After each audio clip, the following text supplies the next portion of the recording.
سلام علیکم. من زنی کلان سالم لینک ده در آمده نمیتونم. من دو فرزند دارم، دختر و بچه. هر دوشه بی پدر کلام کردم، خانوندم، خاندار کردم. هر دوشان خانه دارم، من هم خانه دارم. لیکن من چی؟ لیکن من قطعی دخترم زندگی میکنم، چون که کلینم نمیخواهد که من با ویا زندگی کنم. بچه‌م باشد از زنش میترسد، هیچی گفته نمیتونم. من دائما میگم که اگر وفات کردم خانه هم دو تقسیمی دوامش همی.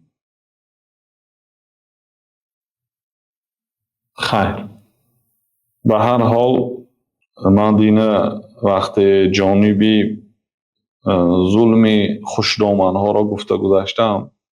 بعضی ها گفتیم که آخه این کلیندای هم تلفن بازی کرده میشنه، نه چای میکند نه حرمت میکند. یعنی ما پر را به این یعنی از سخن درست فهمیدم برادران. وقتی من خوشدامن های ظالم گفتم، این معنی اینا ندارد که همه خوشدامن ها همین خیر.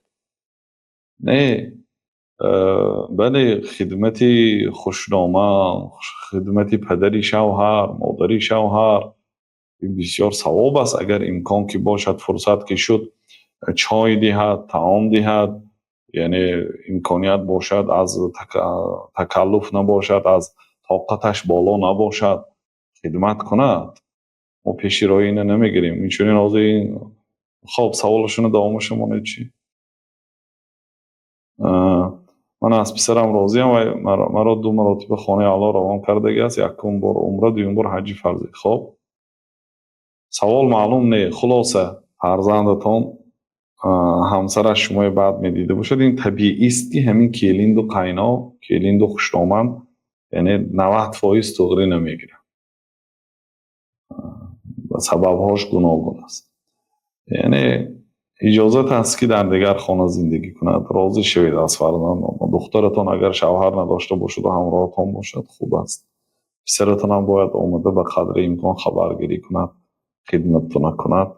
بری والدین یکی از عبادت های بزرگ است. نیکی کردن به پدر و مادر به تمامی وجهی که از دستش می آید. سوالتان پر و نامعلوم است. بله.